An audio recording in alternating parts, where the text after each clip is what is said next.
of course, on the island of Nevis, those on the island of St. Kitts, those who are listening throughout the Caribbean Sea. Good evening to you. Good evening to our friends and family in North America, those in the United States, of course, those in Canada, and those who are across the pond in the United Kingdom. I want to wish each and every one a wonderful night and say to you that it's a beautiful night here in Queen's City, Nevis, and we hope that you are well and that you're listening once again to On The Mark. Welcome to another edition of On The Mark. I'm your host, Mark Brantley, and we will be here this evening for 2 hours, we hope, with God's grace and blessings. We should be here until 10 p.m. this evening. We are here every Wednesday from 8 to 10 with matters that we think are of some importance to you, the members of the public. And at some point, we open the lines and we invite your comments. We invite you to call. For those who might be thinking of calling, indeed, last week we had some callers for the very first time, which tells you that even after, I believe now, nearly 12 years of having this show, people are still tuned in and still calling. So we are bringing new people into the tent, so to speak, of On The Mark. And so we thank those who would have called for the first time last week. We encourage others, who are regular callers, to continue to call. And we look forward certainly to the dialogue, certainly to the discussion, as we try to educate each other. You call in and putting your issues on the table, I put in mine on the table, and through that we have a sensible conversation. I start, as I normally do, with some sad news in terms of some passings that we've had here. Last week, we had the passing already, but I did not say so on radio. I do so now to extend my condolences to the Cornelius family on the passing of Mrs. Cornelius. I say the Cornelius family. I've spoken to my very good friend John already. I've spoken to Lita Anslin, the daughter, already. I've spoken to other members of the family. But I wanted to publicly tonight extend my condolences. I know that Mrs. Cornelius was laid to rest yesterday, and I just want them to know that they continue to be in our prayers and that we continue to sorrow with them, because we recognize that when these things happen, it's an entire community that is affected. And so I extend my deep condolences to the survivors of Mrs. Cornelius, her children, her grandchildren, and all those who survived her, all those who knew her and loved her, and to say to you that you are in our prayers and you will continue to be in our prayers, and that whilst this is a difficult time for you, understand that it will not last, because with the grace of God, we have been imbued with a spirit that is renewed every day. And so we hope and pray that you'll find comfort. I also would want to extend my deep condolences on the passing of my good friend, Michel Letang, who they normally refer to as Mikey. He had a little car wash business right there in Jessops, and I'm told that he passed away in difficult circumstances. I want to extend my condolences to his family. He was still a very young man. In fact, I do recall his older brother, Junior, who was in my class at school. And Junior, too, we lost as quite a young man some time ago. And so I would want to extend my condolences to the family of Michel Letang, otherwise known as Mikey, from there in Jessops, or as Hog Valley Estate, as he used to remind me that he lives in Hog Valley Estate, and to let them know again that our prayers are with them, and to extend our condolences from everyone here at Von Radio and everyone here On The Mark. Lastly, I want to extend my condolences to the family of Mr. Alfred Thompson, better known as Al Thompson. Al, we know, lived right there at Farms for many, many years. He served in many different capacities. He spent some time in Canada. I'm told that he passed in Canada, but he also spent some time here. I do recall him as the principal of the Charleston Secondary School, and I recall fondly he used to have a motorcycle that he used to ride to school in those days. We thought that that was the heyday of beauty and grace in Mr. Al Thompson. He really served Nevis well. I believe he also served as a permanent secretary in the Nevis Island administration. And I think he was a man who had an unblemished life, a man who served with distinction, a man who was known for having great and good character. And I would want to extend my deep condolences to his widow and to his entire family. I know not what the arrangements will be for his funeral, but certainly I would want them to know this evening that our prayers are with them. And as I like to say to all of those who mourn, I pray and hope that the prayers of the multitude will comfort them in their hour of bereavement. The truth is that when anything happens in a small community such as Nevis, it impacts all of us. We take the good when it comes, and equally we take the bad when it comes. There are but two sides to the same coin, life and death. They come and They are but two sides to the same coin. And so we recognize that from the moment we are born, we start to die. And that it is an appointment that most of us will have to keep. And we know not most times when it will come. And so our hearts go out to those who mourn. Our hearts and prayers go out to those who are sick, those who might be hospitalized. And we say a prayer for them. And we ask those of you who are within our earshot, those who are listening to Von Radio this evening, those who are watching, because we're streaming live online as well, that you take a moment as you pray tonight before you go to bed. And you pray that God may comfort those who mourn, heal those who are sick, and give succor to those who need it. And so I extend my very deep condolences to all the families. And I know that sometimes I don't always remember everyone. I do not always have the information, but certainly our callers, when they do call, tend to enlighten us and enlighten me and point out where perhaps I might have erred. And so I certainly look forward to the calls as and when we open the phone lines. So I start with that bad news, if you will, of loss in our community. And I segue from that at the top of the show clearly, and we do oftentimes some greetings. And I want to start by congratulating the SJCIC, the St. John's Community Improvement Club, under the leadership of people like Alstead Baker Pemberton. I'm not sure if Suti Byron is still involved, but he was involved for many years, one of the founders, Colin Tyrrell. All of these young men had a lot to do with this club at the time, and I think it's one of the longest running and longest surviving clubs on the island. Well, each year they organize a kite flying contest at the Flats. This year was no exception, and I was really thrilled at the number of kites and the number of kite makers. I call them artisans because really and truly what they're doing is an art form that has been part of our tapestry of Nivisian life and culture for many years, and an art form that we hope will continue.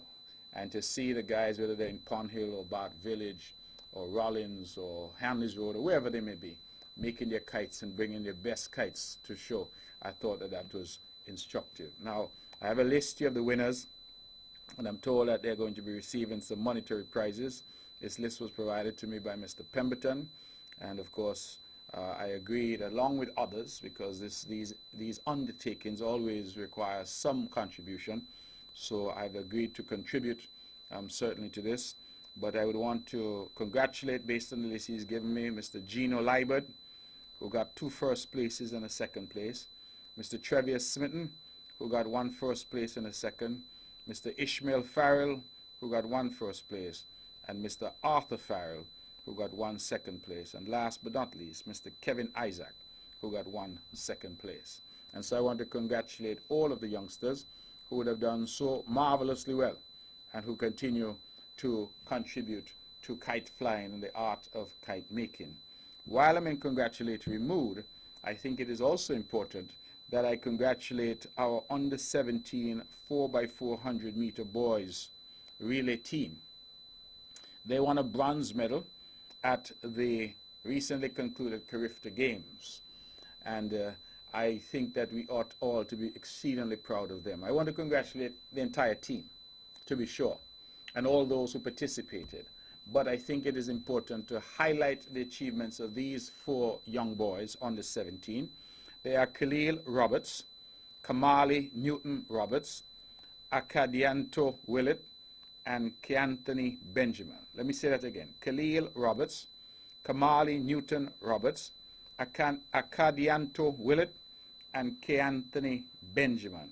I am advised that Mr. Benjamin is from St. Kitts, and that Mr. Roberts, Mr. Khalil Roberts, Mr. Kamali Newton Roberts, and Mr. Akadianto Willett are all Nivisians. Why is that important? It's important because I think that for the little island of Nevis to contribute 3 of the 4 athletes for the 4x400, and for them to combine with their colleague from St. Kitts and to go off to Carifta and finish 3rd for the bronze medal is important, and it is worthy of note. These youngsters, Mr. Khalil Roberts, Kamali Newton Roberts, and Akadianto Willett, that name is giving me difficulty all night, but Mr. Roberts, Mr. Newton Roberts, and Mr. Willett have had stellar careers at the inter-primary level. And they've gone on just recently really to do excellently as well at the inter-high school sports on St. Kitts. They continue to perform, and I am happy that they got the opportunity to go with the Carifta team and to have medaled at Carifta. I think the future, ladies and gentlemen, for these youngsters is bright. I want to commend them. I want to commend their coaches. I want to commend their families and the legions of fans that they would have had and would have now acquired, not only in St. Kitts and Nevis, but around the region and indeed around the world. Carifta is the marquee event for Caribbean sport, Caribbean athletics. And these youngsters would have demonstrated that despite the size of their island and their country, they could go on and dominate. St. Kitts and Nevis is hungry for the next world champion. We are hungry for the next Kim Collins. We are hungry for the next gold medalist. And so we welcome these youngsters and their efforts. It is a matter perhaps of some regret that we could not field a larger team so that more youngsters could have been exposed at Carifta level. We understand the limitations, and I would want to go on record to congratulate those involved with athletics, the administrators, the coaches, and all of those who make this possible. I also want to go on record, as I did most recently, to pledge the ongoing support of the government, that we will continue to do what we can to encourage and nurture these young athletes with the intention that they go on to do well for themselves and their country, that they go on and get scholarships to study abroad, and that their athleticism and their natural God-given talents will take them to the very heights. We welcome them, we thank them, we congratulate them, we revel in them and in their success, and we thank their families for the support that they provided to these youngsters. Now we had and have had some chatter, because we live in a democracy, and chatter, it seems, is an inevitable part of democracy. But we had some chatter about the investment in the Mondo Track facility in Nevis. This was a facility that many of us pushed for. It is never easy where revenue is scarce and economies are small, as they are in Nevis, that we take over $10 million and invest in a single sporting facility. Many argued and said that that money should have been invested in cricket rather than in athletics, as we opted to do. And certainly I think those arguments are well founded. I do not engage this evening in that. I think that each sporting discipline has the right to argue that money should be spent in relation to facilities for them. And certainly in terms of cricket, we've done exceedingly well, having on a per capita basis perhaps the highest number of test cricketers that any specific place in the world has produced. Having said that, however, the government made a decision.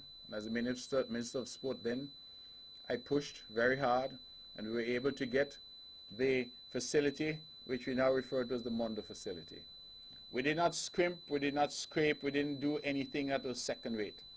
We, under the guidance of Timothy Keynes, who was the person that we invested in and charged with delivering that particular project, we were able to get a first-class venue, a first-class track, the only 9-lane track, I'm advised, in the region, and at the time it was built, only the third track in the world to use Mondo's latest technology. Many argued that this somehow should not have been done. I argued, and I continue to argue, that it was an investment in the future of our island and the single largest investment in the future of our youth. Now, it may well be that the victory at the bronze level that these youngsters achieved at Carifta had nothing to do with the Mondo track. That may be. It may also be, however, that the government's investment in them, in a facility that they can run, in a first-class facility, running on a track that is world-class, sent a message to them and said to them that, listen, the island, the taxpayers, the country, the government is investing in you. It was a matter, ladies and gentlemen, of much regret for me that over the years, the youngsters in Nevis were running on grass or sometimes running on dirt. Oftentimes, by the time the athletic season came around, we were into the throes of the dry season. And so we had a situation where oftentimes people were running on dirt. And they had to come sometimes and wet the track in order to keep the dust and the dirt down as the students ran. Many ran barefooted. That was our reality. And not that anything is wrong with that. But we thought that we could do better. And we felt that it was unfortunate that these students and youngsters would have to run on dirt and grass and then go over to St. Kitts to the Kim Collins Stadium and have to run on a proper surface. Try to get to Carifta and have to run on a proper surface. And so we invested. And so, whilst there may be no connection at all, I am tonight saying that the investment has started to pay returns. Because whilst these youngsters may not have been nurtured necessarily at the Mondo track, what it says to me is that the future is bright and that investment will continue to yield results. And that other youngsters now coming through will grow up and mature, knowing what it's like to run in a first-class facility on a first-class track. And I think that that is important, the pride that it engenders.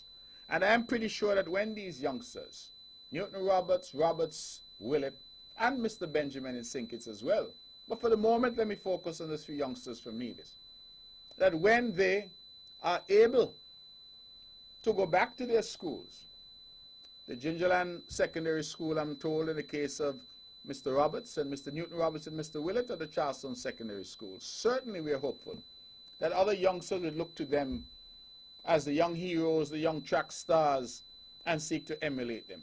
And when they seek to emulate them on the track, where will they go? Not to more grass and dirt, but to a first-class facility there at Long Point. Many times when we're doing things, people complain, people criticize. Criticism and complaints are a part of the democratic process. They inform what we do. And sometimes it's not easy. Nobody likes to get a constant barrage of criticism and complaints, but leadership is about doing what you're committed to doing. Leadership is about doing what is right. Leadership is about having a vision that rises above the criticisms and complaints and to create ultimately a legacy. And when we built that track, I recall the discussions in the cabinet room, headed at the time by the Honorable Vance Amory. And those discussions centered largely around when and how can Nevis produce the next Olympian, the next set of Olympians, so that we could have people walking in the footsteps of those who have gone before. Kervin Wallace. In fact, I'm told that young Newton is the nephew, I believe, of Kervin Wallace. And so athleticism and I would say even the Olympian spirit is in their blood. So Kervin Wallace would have gone. Maritza Williams would have gone. Those are two that come readily to mind. The question is, how can we produce the next Olympian, the next great insofar as athletics is concerned? And how can the little island of Nevis ultimately put someone on the medal count, put someone on the podium, whether bronze, silver, or the ultimate gold, but certainly put someone there. And we cannot achieve it without investment, without vision. And so I thank all of those who pushed, and I thank these youngsters. I think that that is what happens when you see the vision starting to unfold and the good things that we plan for starting to happen. And I congratulate these youngsters in a wholesome way. But I wanted to share with you some information, because we are in a political season, and we recognize that when you are in a political season, there will be a discussion of things political. Before, however, I get to that, I wanted to share something else. We have continued in the island of Nevis to make strides in a number of different areas, despite the naysayers, and despite what I like to describe as a cacophony of sound and fury. There is tremendous progress being made. The Nevis Island administration invested some years ago in the Nevis Performing Arts Theatre. I have been in that theatre with people. I remember there was a Stephen Bird who came here, who is a producer of Broadway plays, the great Broadway, the great White Way as it is referred to in New York City. And he told me that he was impressed beyond measure with NEPAC, the Nevis Performing Arts Theatre. He was impressed, he said, because of the quality of what we'd been able to produce here in Nevis. And we have lamented over the years that we have spent millions of dollars on this edifice that was being underutilized. And so I was very clear to those who manage that facility, the NCDF, and Mrs. Deslin Williams in particular, who is the manager there, that it was important that we try to do more at NEPAC. I don't know if you remember that there was some time ago we were able to partner to bring Shakespeare to NEPAC. It was a one-night only sold-out event. And the idea then was starting to manifest itself. We recently had Oliver, well-known Jamaican comedian there. And tonight I'm very proud to say that on Saturday, April 27th, starting at 8 p.m., we will have another play there, another production, Alston Cook's single entry, and this will be at the Nevis Performing Arts Theatre. It promises to be a wonderful Saturday night of theatre. Admission, we're told, is early bird special is $55. The week of, leading up to, is $65, and if you prefer to pay at the gate, it will be $70. I know some may say, well, that's a lot of money to spend, but think about it. $55, $20 for a night at the theatre here in Nevis. And I am personally inviting one and all to come out to be a part of the NEPAC family and use this facility, make it part of our entertainment, make it part of the life and times of the island of Nevis. It is a beautiful facility, and it is being well managed, well run, well kept. And I want people to come, single entry. It's a production, Brata Productions presents single entry, Aston Cook's single entry, and that will be at the Harold Sutton Auditorium at the Nevis Performing Arts Center, NEPAC, this Saturday, April 27th, starting at 8 p.m. Again, early bird special, $55. The week of, leading up to Saturday, $65. And at the gate, you pay $70.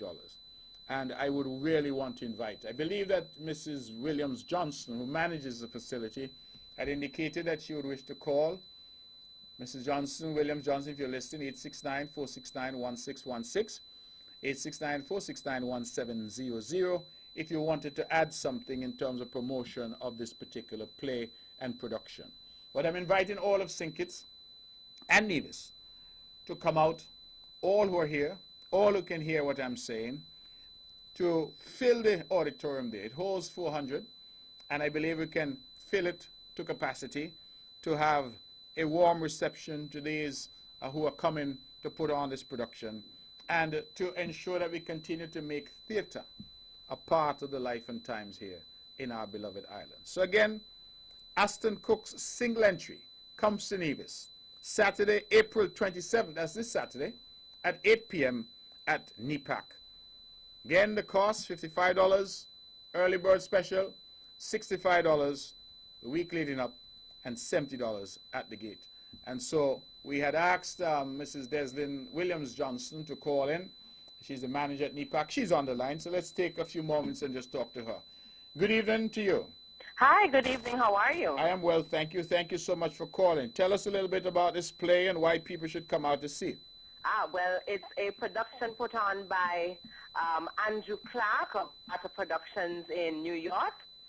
He's Jamaican in origin, and they'll be doing a play, single entry, written by Aston Cook, a playwright of Jamaican descent. He recently passed, but this production promises to be one that's going to be very exciting. It's a comedy, and it's also an event for families and friends to come on out and to see. And so we're inviting the general public to come out and, show their support. It's a story really about two women who decided to leave from Jamaica, go to America to seek the American dream. Mm-hmm. But it also shows the struggles these women have encountered. The title of the play is Single Entry. They actually applied for a single entry into the United States, which of course renders them not able to ever return to their home country. And so the play will show all of the struggles that they would encounter in their journey from Jamaica to America and what transpired there. Okay, well, we certainly look forward, and I want to commend you and your team. I was just saying that we continue to push the theatre and the performing arts here on the island of Nevis. so that NEPAC can live up to its fullest potential and that it can do what it was built to do, which is to become a center for the arts here on the island. Indeed. And the cast is looking forward. The director actually, he arrives tonight. The cast arrives tomorrow night. Yes. And so they'll be on the ground from Friday in full force getting set for the production on Saturday night. Just a plug for the public that the tickets are available at CDS Drugstore. The cost is now $65 per ticket. That's across the board. There's no children tickets. But, of course, we expect a full house. It's a payday weekend, so we, of course, hope to see everyone coming out. And if you come on the night of the show, you pay $70 at the gate. So get your tickets at CDS Drugstore. I think tomorrow they're closed at 2 o'clock for stock taking, but get there before 2, and also Friday and on Saturday. Saturday sales will close off about midday or sometime shortly after in preparation for the show.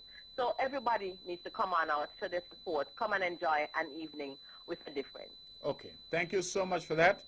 Thank you for your plug, and I really join you in extending that warm invitation to persons in St. Kitts, persons here in Nevis, to come out and be a part of this wonderful production at NEPAC, 8 p.m. sharp. And I hope to see you there, too. Yes, well, God willing, I hope to be there. So, right, 8 p.m. sharp on Saturday at NEPAC. At NEPAC. Thank you very much. Single entry, Aston Cook production, and that will be here in the island of Nevis, and we invite one and all to come out. Now, let me take an extra 5 or so minutes before I open the lines, because I wanted to just share some news. Today, we were given the cabinet a guided tour of the new, they say the Treasury Building, I call it the Financial Center for Nevis. Nevisians would remember when the financial center that hitherto existed, the Treasury Building, was burnt to the ground. Nevisians would remember that we as a young government at the time had an investigation done, and the investigator was very clear that it was arson. And arson is just perhaps another way of saying somebody burned down the building. Why? We do not know. We have heard rumors of who and who paid to have it done. But no one has yet been prosecuted for the loss of that building. We could have cried tears, sat in our hands, said the sky is falling. But as a government elected by the people, for the people, to do work on their behalf and to serve them, the decision was taken to commission a new building and to say that from the ashes of the old Treasury Building, a new financial center ought to emerge. And as a consequence, led very ably by the Honorable Vance Amory as Premier and Minister of Finance, and Colin Dorr as the prominent Secretary in the Ministry of Finance, they championed this particular project. The time has progressed, and the project is now emerging as it nears completion. Indeed, I'm told that if we are lucky, we should have an opening by Independence this year. That is by September the 19th. The project is on track. In fact, on its timeline, it should be finished by October. But we are hopeful that we'll have it by Independence. Today, Mr. Dorr, the Permanent Secretary, who has been a champion of this project and whom I now publicly commend, he and our former Premier, the Honorable Vance Amory, because if there were two champions of this particular project, it was them. And I commend the work of the former Premier, and I commend the work ongoing of P.S. Colin Dorr, because today he was able to take the cabinet on what I thought was a marvelous tour of this building, which is now perhaps 80+% complete. I know that the public has been asking, as they come into town, they see the beautiful blue, they see the beautiful yellow, and I'm told that the bottom floor, the lowest floor, the street level floor, will be a beautiful green. I asked why so many colors and why we didn't have just a single color, and they said they wanted the building to stand out while at the same time blending in. It's a curious thing, but to stand out in terms of its beauty, but to blend in terms of the colors that are most prevalent currently in Charlestown, the greens, the blues, and the yellows. I believe, ladies and gentlemen, that this is not yet another achievement that we can be proud of. And that while the building is not yet fully complete, that we look forward to having a brand new financial center to house our inland revenue, to house our tax authorities, to house those who are involved with the financial side, to house our IT department, and to ensure that our people have a comfortable place to work as they serve you, but also to ensure that we have created a landmark in Charlestown that people can be proud of. This was not without controversy. Just like the Mondo track. Many said the building was too tall, the building was too this, the building was too that. Many came and made presentations, and we value those presentations. But at the end of the day, we thought that Nevis needed this. That what was a burnt out shell of the old Treasury building, burnt to the ground by criminals, that building should be rebuilt, and that from the ashes of the old Treasury building something should arise, and that something was our financial center. And so we look forward certainly to a grand opening. I was very impressed when I went there, and again, I commend the vision of former Premier Vance Emery and the vision of P.S. Collindore, who have worked with the contractors and the builders. I think that they have worked really well with a group of Nevisians, because you know that this government's policy is that Nevis should be built by Nevisians for Nevisians. And only in the rarest occasions do we see that we are bringing in others in order to help, because we think the days of every project going out to someone outside, that those days are long over, and that we have the ability here. And so yes, from time to time we might bring someone who's not from here, but we believe that the majority of times we should continue to stick with those who are here and those who can contribute. And this is another example of Nevisian artistry, Nevisian construction ability, Nevisian vision and thinking that is on display there at the new financial center. So I thank Mr. Doe and Mr. Emery, and we look forward certainly to the people of Nevis being the beneficiaries of this vision. Whilst I'm talking about Mr. Doe, I am consulting my telephone here, because I said to Mr. Doe, I am going around Nevis. And what I'm seeing happening on the island of Nevis is inconsistent with what people out there seem to be saying. And when I say people out there, let me not make it sound as if a lot of people, because it's not, but the usual natural neighbors of negativity, the usual folks who engage in that cacophony of sound and fury. It's only a handful, but they talk hard and they talk often. They're on Facebook and in social media, they're on the radio stations, and they will have you believe that nothing is happening on the island of Nevis. That is the usual mantra, nothing is happening. And so just on Easter Monday, I went with a friend of mine and we were on the golf course at Four Seasons. And I was amazed, ladies and gentlemen, as we traversed the golf course at Four Seasons, to see the number of villas which were under construction, or which had been somehow demolished and are being reconstructed, or were being somehow expanded and enlarged at the Four Seasons Resort. Those were only the ones we could see from the golf course itself. Remember that there are scores of other villas that we cannot see from the golf course. And I reflected to my friend, I said, you know, it's a lot of work that is going on. As a matter of fact, that very Monday holiday, on one of the villas, a team of workers were on the roof, clearly seeking to do what they need to do. And so I called Mr. Doe. I said, Mr. Doe, you normally give me running tallies and information. This government said at the start of this year that we wanted this year to be the year of job creation.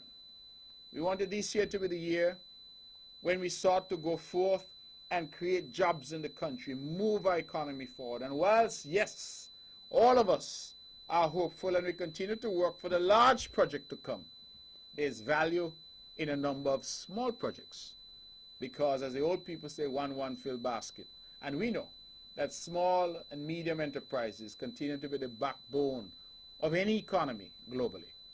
And so we decided that we will make a concerted push to SEDU. We have committed to $5 million. We are not yet disbursing, but this is a matter that we have committed to and that we hope to be put in place this year to provide seed money of up to $100,000 for startup. And this is something that we want to do, and that $5 million, incidentally, we are geared towards women and men under 35.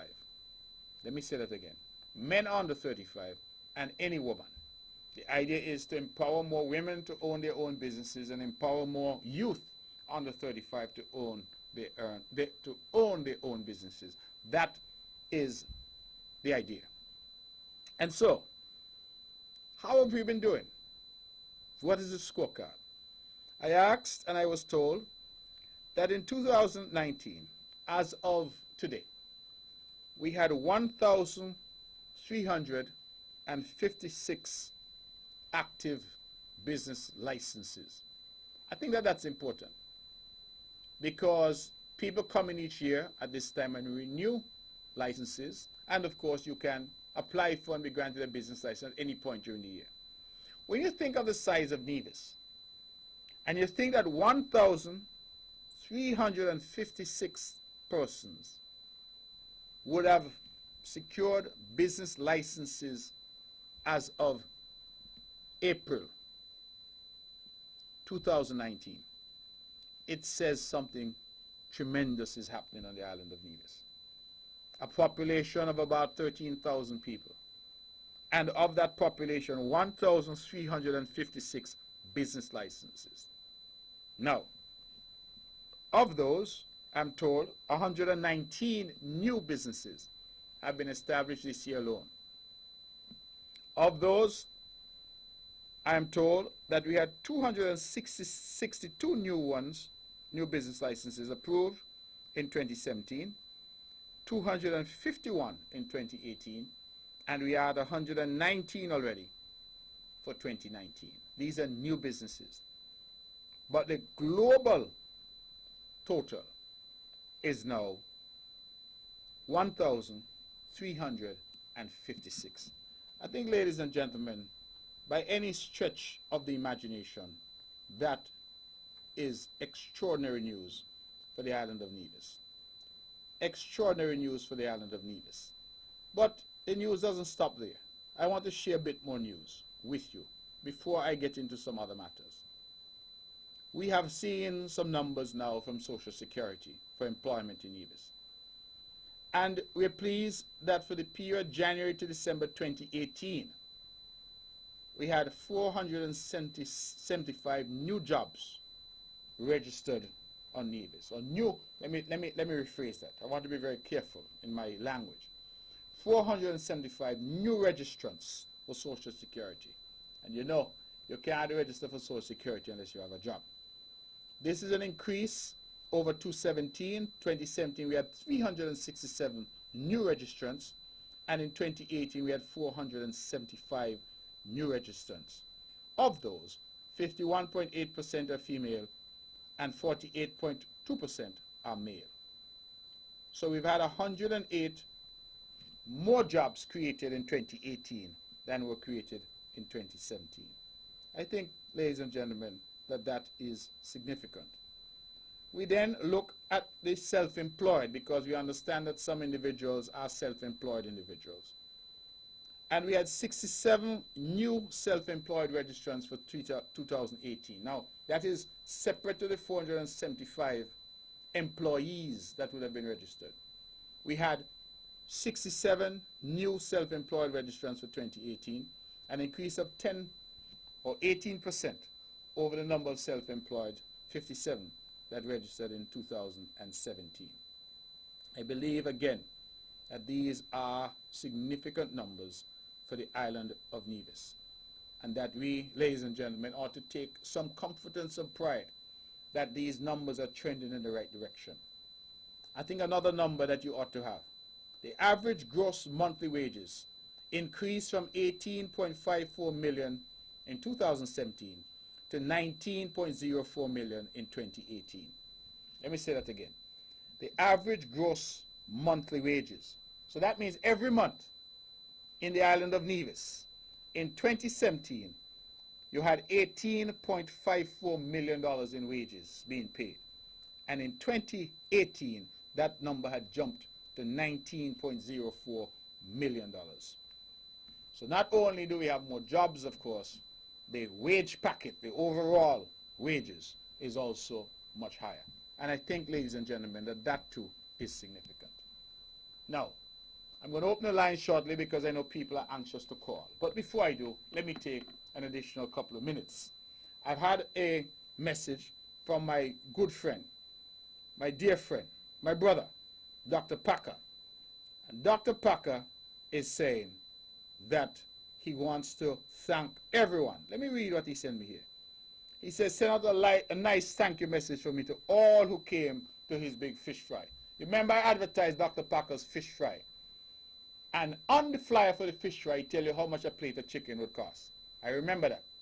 But he said everybody came on Saturday, especially the South Florida group who came down, and he wants to thank people like Ivor Henry, our good friend, Avo, Vida. Those are the names he has given me, just to mention a few, who made the trek from South Florida to be part of that. And so on behalf of Dr. Packer, I say thank you to all who had attended his fish fry.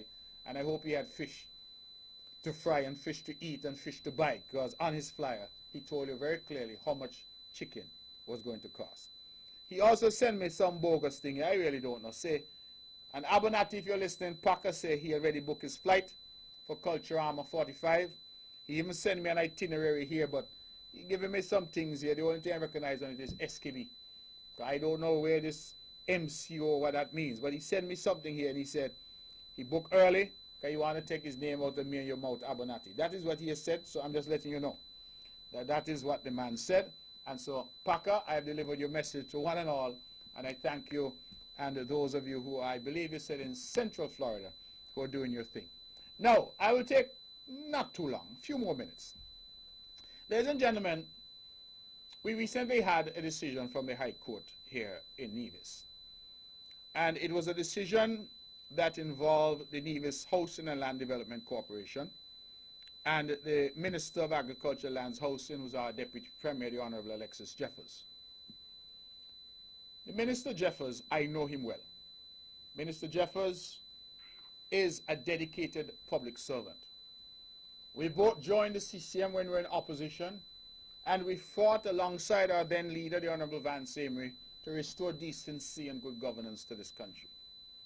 He has said on the platform time and time again that unlike others, no one will ever accuse him of taking up any land from Land and Housing, taking up any materials to build any house, investing in himself or his family members, that no one will ever have that opportunity. And I believe that he has been a man to his word. I have worked with him. And one thing I have always said about him is that his commitment to the people of Nevis is unquestionable. When we got into office in 2013, the NRP had been in office from 2006, let us recall. And after 5 years, and what we have now referred to, and I believe the history books will say, is 18 null and void months, the NRP was defeated at the polls in 2013. When we entered into government, ladies and gentlemen, we uncovered several areas of concern. Several areas that would make most people concerned. And as a government committed to the people of Nevis, we took such actions as we thought we needed to take to correct some of the problems that we made. That is why we were elected. The Honorable Alexis Jeffers was charged with the Ministry of Agriculture, Lands, Housing, Cooperatives and Fisheries, and as such became chairman of the Nevis Housing and Land Development Corporation, like his predecessor, the then Minister, Honorable Hansville Hector. And he would have indicated that there were some matters at the corporation which were of concern to him. One of those matters was that the then manager at the corporation had left the island and traveled abroad to seek an education. We're told that he had traveled to the United Kingdom. And interestingly enough, he was going to do law. He was managing the Housing Corporation, and he decided he wanted to be a lawyer, and so he went off to England to do law. That is fine, there's no problem. I too at some point did law, and others would have done law, medicine, and other disciplines.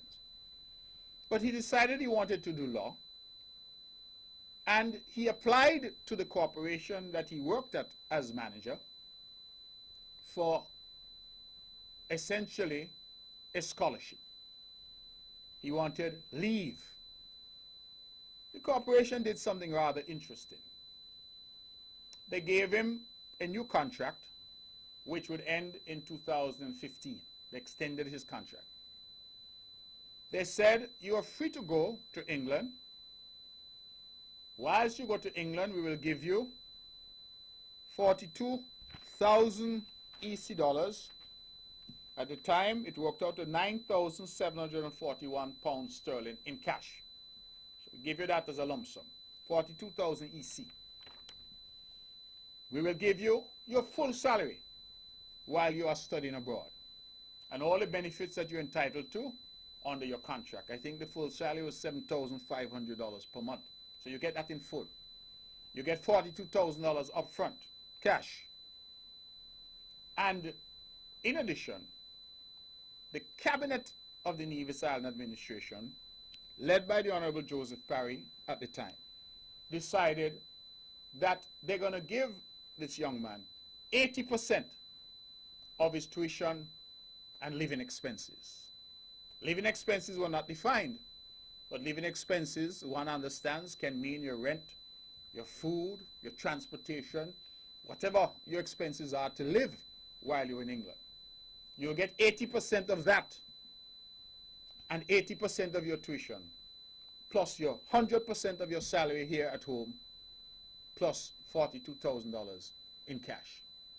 And they said that unlike every other arrangement where students are helped in this country, there will be no bond.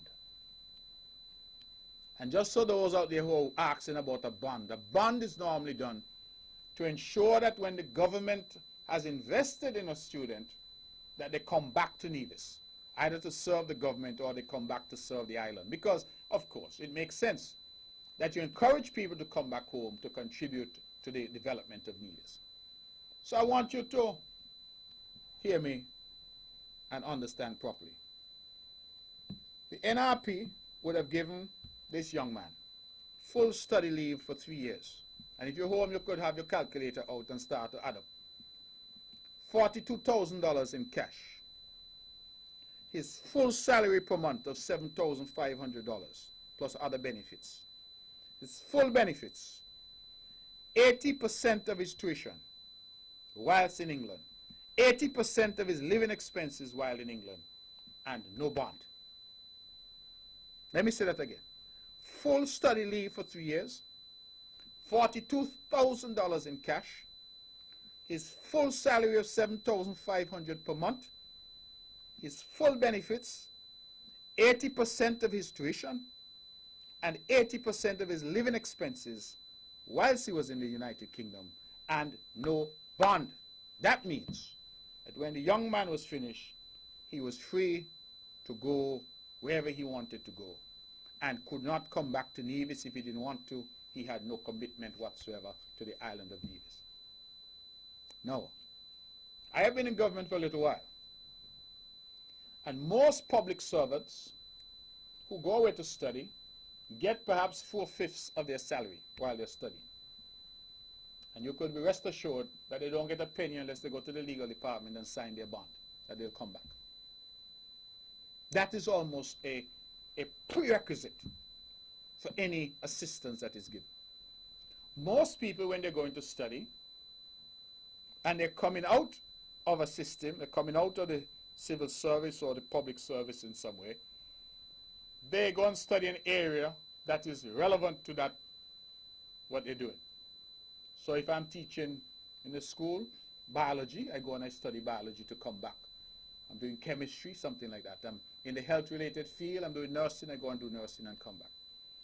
Here you had a scholarship granted to someone for an area unrelated to the Nevis Housing and Land Development Corporation. And that is fine. If it is that the powers that be decided, listen, we're going to educate the young man to be a lawyer, that is fine.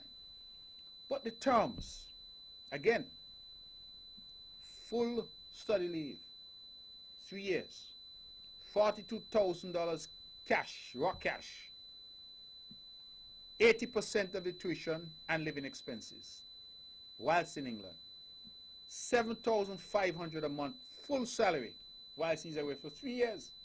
Now imagine that. You are away in England studying for 3 years. That means you're not here doing the job as the manager of the corporation.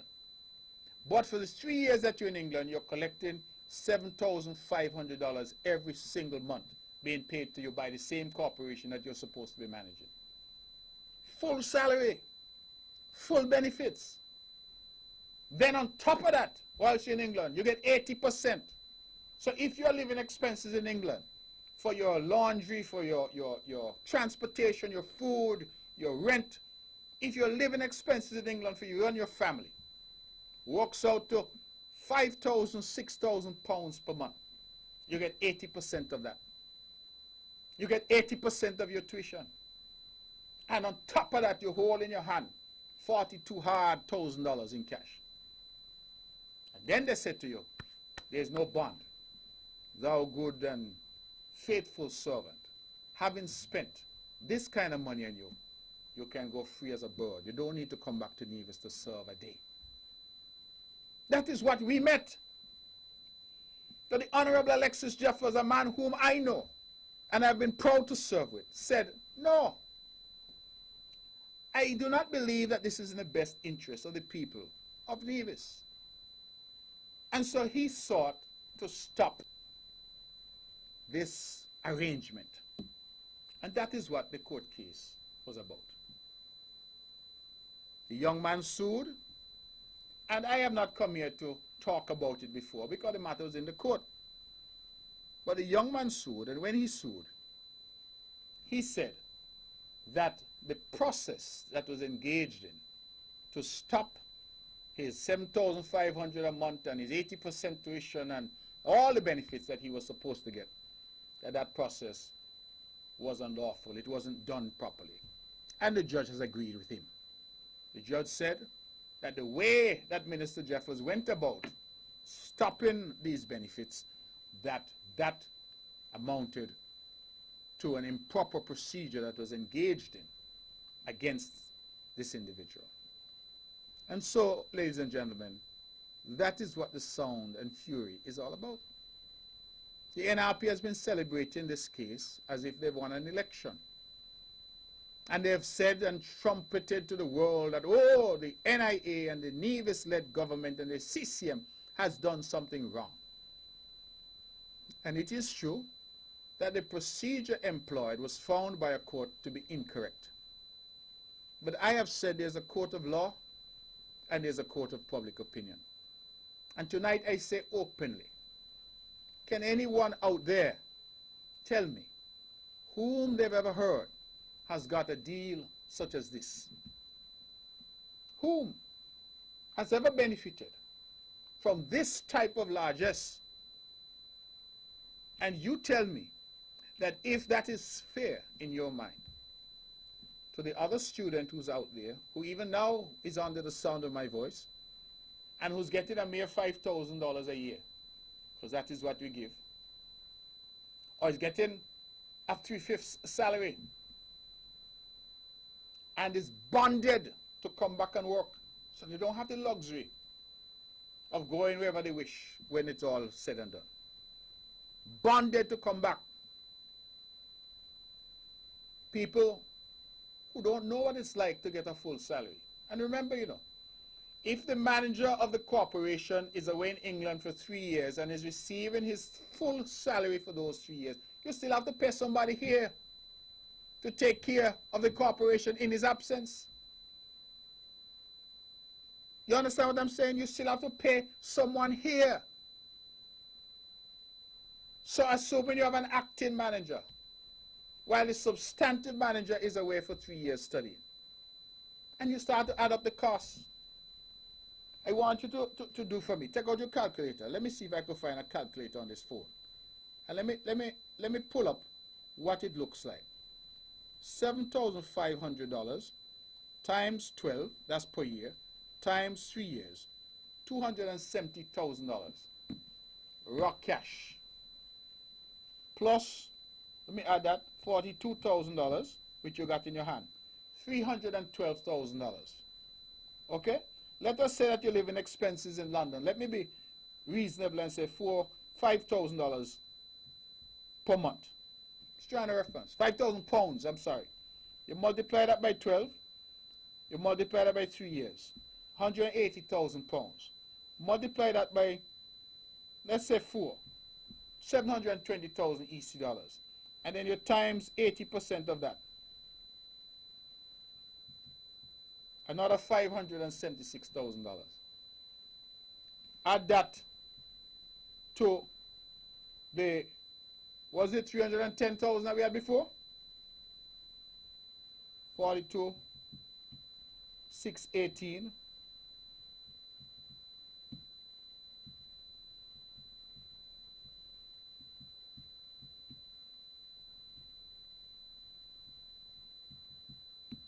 I'm getting here nearly $1 million. My rudimentary calculation here at Bond Radio tonight, $888,000. 8 must be a lucky number. Anybody out there who playing lotto tonight, play 888 and see what you can do. One individual. I just want people to understand that sometimes when you hear this celebration, people know why they're celebrating, you know. And why they're celebrating isn't because some good has befallen you, the members of the public. They're celebrating because some good has befallen them in their personal capacities. And I believe the public has a right to know when decisions are made in your name, what those decisions cost. Now some have said, oh, Alexis Jeffers was wrong. Alexis Jeffers, the court said Alexis was wrong. And yes, the court has found that Alexis Jeffers, in seeking to solve a problem, took the wrong procedures. That he did not do it in a manner that the court felt was the correct way. But let there be no doubt tonight that Alexis Jeffers worked and sought to work in the best interests of the people of Nevis, because he saw something which he knew, you know, and everyone else knows was unprecedented. That would cost the taxpayers of Nevis nearly $1 million, and he said it was wrong, and he tried to stop it. And his efforts now, the court has said, were ineffective at law. But you must commend him for trying to look after the taxpayers of this country. And anybody who's committed to serving people and has been elected to serve people must first and foremost look after the taxpayers of this country. And I'm going to open the phones because people may have something to say. But I've come here, not only on radio but on TV too, because they tell me I'm on Facebook Live, to say what I'm saying because I've come with the facts. Some have said you're trying to defame. There is no defamation when you're speaking facts. And nobody should be defamed because deals that are made outside the public square and the public scrutiny have now come to light. So may I ask you why you're talking now? And I'm talking now because the case is now decided. So there's no question of any matter being sub judice. So big word that I use to say the matter is before the court. We have taken advice on this matter, and the government will decide, based on that advice, whether there should be an appeal. But whether there's an appeal or not, the facts the people should know. And before I go to the phones, at the stroke of 9 o'clock, let me tell you again, full study leave for 3 years, full salary of $7,500 per month for those 3 years, $42,000 in cash, raw cash, 80% of your tuition and 80% of all of your living expenses whilst you're in England studying, and no bond. That means you do not have to come back to serve a day. I want you to cogitate on that. Let it percolate through your minds and through your bodies. And let the court of public opinion determine whether that was a deal that was in the best interest of the people of Nevis. Because that ultimately is what politics is about. Politics is about ideas that are contending in the public space. And the public has the right to know what decisions are made in the name of the public and what the cost of those decisions is going to be. So this is not any attempt to malign anybody. This is not any attempt to attack anybody. I have purposefully not even called the person's name because I don't even care about the individual in the sense of who the persona is. We're talking about the principle of the thing. The principle of the thing. And in the fullness of time, all the letters and who signed off and who agreed to this must be made clear to the public. Because there are people who are saying to you, the public, give us another chance. We want to come back again. Come back to do what? Come back to do what? Come back to do more of this? Come back to do more of this? Because these types of arrangements, ladies and gentlemen, are not arrangements that are in the best interest of the people of Nevis. They're not. And I think we can say that without watering our mouths, that they're not in the best interest of the people of Nevis. When I do the math, so 888,000, that is just a rudimentary calculation. But if we round it off and we say a million is a nice number. $1 million to one person. Could you imagine how many youngsters could have benefited? By my tally, if you're given $50,000 to 20 youngsters to go and study, that would have been the equivalent of what one person got. So where's the fairness? Where's the equity? Huh? They say performance matters. That's what NRP used to say. And we used to say yes. Bad performance also matters. And when people have shown you who they are and what they have in them, I'm saying take them at their word. Because they now have a record that we can speak to. You all see me here? I don't run away when I have something to say. Because I don't come to defame or malign. Everybody now rush into the courthouse. They have more lawyers in Nevis than people. Every week they rush into the court. I tell somebody the other day that the bailiff has become my best friend. Suing me left, right, and center. But you know what? Shark love the ocean, and I was trained as a lawyer, not no pambi-nambi tamantry lawyer like some of them I see here. I'm talking about properly trained. Properly trained. Worked at the highest levels. And so when I come here and I speak, I may be a little rusty because I've taken to the politics. But I have not forgotten the intricacies of the law. And that is why I can come and face this camera and speak in a bold and loud voice and say that these are the facts of the matter. Somebody once referred to them as the stubborn facts, because no matter how you spin, they're not going to go away. No matter how you spin, you cannot explain to the Nevisian taxpayer why one man got all this when no other student in the history of the country, no other long-serving civil servant in the history of the country, no other state scholar even in the history of the country has been able to get these kinds of benefits with no bond and no requirement for this individual to come back and contribute even a half an hour's worth of work to the development of our beloved island. That, ladies and gentlemen, is my soliloquy for tonight. It is 5 minutes past the hour of 9 o'clock, and we will now take your calls in case anybody out there wishes to call. If there's no caller, then I will go and I will continue to talk for the next 50 minutes because I have a lot to say. Can't maybe say all tonight, but I have a lot to say. 469-1616, 469-1700. Those are the numbers to call if you want to be a part of this program this evening. And for those who want a discussion on this case, then the case is here. 20-something pages. Hold it up so the public could see. 20-something pages. Made a copy and brought it with me. Because I think sometimes when people out there jumping up and saying, hip hip hooray, they must know what it is really being done and said in their names. While we wait for the phones to ring, I just want to remind the members of the general public that we're having a massive production here at NEPAC.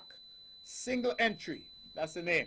And it's going to be this Saturday, April 27th, at the Nevis Performing Arts Theatre. It will be at 8 p.m. sharp, and this is a production, let's say Brata Productions, Aston Cook's Single Entry. It's a play from Jamaica, a comedy we're told, and the $65, you can get your tickets right there at the pharmacy. What's it called? CDS Pharmacy in town for $65. If you choose to pay at the gate, $70. Good family fun, and it is one of the things that we're trying to do to bring more activity to theatre in Nevis. So the NEPAC Nevis Performing Arts Centre. Let's go to the phones and take our first call. Good evening, caller. You're on the mark. Yes, good evening. Good evening to you, my dear. How are you? Yeah, I hear you here talking about the money, but some people lucky than some people. Well, you're right. So, that is how we look up. And some people know there's so many more too. So that's it how we be. Yes. But somebody give me a message to give. Yes. They said the Nevis people themselves, they want their carnival money. And down here in thinking, they say they want their carnival money too. And they want the music festival money too, because music festival are coming again and they ain't getting money yet from me, you know. So people pass to the big man and see if you get the help who pay the people that I want to work, and you know, if you don't give them the money, then I work, you know, they're going to set up. Yes. And everything I work otherwise, right? Yes, how was your Easter? How was your Easter? Outside, and I never first one, Dobra, and everybody have a good evening, and your wife, so thank you. Thank you very much. Okay. All right, thank you for that call. I am very grateful for this caller who continues to call. She says to me that people are saying they want their carnival money, and there's no carnival in Nevis. I suppose you mean Culturama. I'm not sure where that is. I would have assumed by now that all vendors would have been paid from Culturama last year, because we're about to go into Culturama again this year. But certainly that is a matter that we can clear very easily. I hear some chatter as well about Carnival in St. Kitts. I must say, caller, I don't know about that. I can't speak to that. But certainly there are people out there who know the details. They can call in and let us know.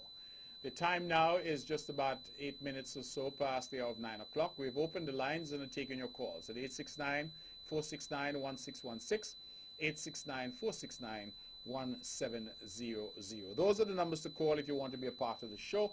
We will only have about 50 minutes of calls. And so I would hope that my intervention is very limited, and if you're out there and you want to call, that you'll call and you'll be very quick in terms of what you have to say. So just for a recap, for those who might be just joining us, you're listening to On the Mark. I'm your host, Mark Brantley. And if you're tuned in, it must mean that you're tuned into the Eastern Caribbean's only powerhouse, VON Radio, the voice of Nevis, www.vonradio.com or 860 on your AM dial. That is where you're locked. And if it means that you're there, then it means, of course, that we are engaging in some straight talk across the Narrows. We're here every Wednesday from 8 to 10 with matters that we feel are of some importance, and we engage in that discussion with you because we feel in a small way that we're doing our part for democracy and doing our part to build our island and our country through dialogue. Many people talk about good governance. You know, they talk about nepotism, they talk about corruption. There are lots of words and phraseology that are now the daily diet and staple diet of talk show hosts and callers and commentators. We have this blogosphere out there. Everybody now is a reporter. They get on their phone and everybody has an opinion and can pontificate. That, ladies and gentlemen, is democracy at work. I welcome it. But we must learn, I believe, to know what is noise and what is substance. We must have the ability to ignore the noise and focus on the substance. And that is something that we must do and continue to do. Tonight I saw a proverb. They say it is an African proverb. And what they said, a dog cannot bark and bite at the same time. I thought it was an interesting thing. Think about it. You can't bark and bite at the same time. So sometimes when you hear the barking, yap, yap, yap, yap, focus. If you kick at every barking dog, you cannot get up the hill. Sometimes when you hear them, as my former leader used to say, the sanctimonious vagabonds. Yes, that's the language of Vance Hamry. Seared into the consciousness of our people, some of them are sanctimonious vagabonds. When you hear them on the radio and think they're pontificating, just focus. Let's go back to the phones and take the calls. Callers, we're going to ask you please to be quick because we have limited time this evening. Good evening, you're on the mark. Good evening. How are you? Good evening to you. I'm well, thank you. Yeah, did the judge explain to you all which was the right procedure? No, he just simply, because the court was not called upon to do that. He simply said that the procedure employed was not correct. That is all. But if something is wrong, I don't understand. I told you already, these judges seem as if they have something against CCM and unity. And I'll tell you that before, and I'm going to tell you again. When it comes to the CCJ, these are the same judges that are selected to be on those seats in the CCJ. And I don't want nothing to do with those people, nothing. They are all, well, let me don't use the word, but I don't want nothing to do. They're crooked. Could I use a more thing word, but I wouldn't. I would just say crooked. And with the manga trap, I don't understand why people would be complaining about that. Have you ever seen any crowd like that at a cricket match? Mm-hmm. Jesus Christ. And they're not proud to see Nevis moving forward with something like that? That they could go out in the world and boast that Nevis we have one home too, like you. But they're going to criticize you people who don't want to see Nevis move forward. No, caller. They preferred when the youngsters are running on dirt, you see? So now you move them from that, and it's a time to criticize. That is how I see some of them. That's what I'm saying. They don't want to see Nevis move forward. All right. Okay, good. I just want to say, caller, however, that, I understand your view. You're entitled to your view. But I have no criticism whatsoever of the judge in this case, and none of the judiciary. The judiciary must do its work. They do not always get it right because they're human beings just like you and I. But when they get it wrong, there's an appeal process. You can appeal to the Court of Appeal, you appeal eventually to the Privy Council. Or in those countries that have the CCJ, you appeal to the CCJ. So let us not get into a criticism of judges because I think that is really improper and unnecessary. Let us deal with the realities that we have a court system. I think it is fiercely independent.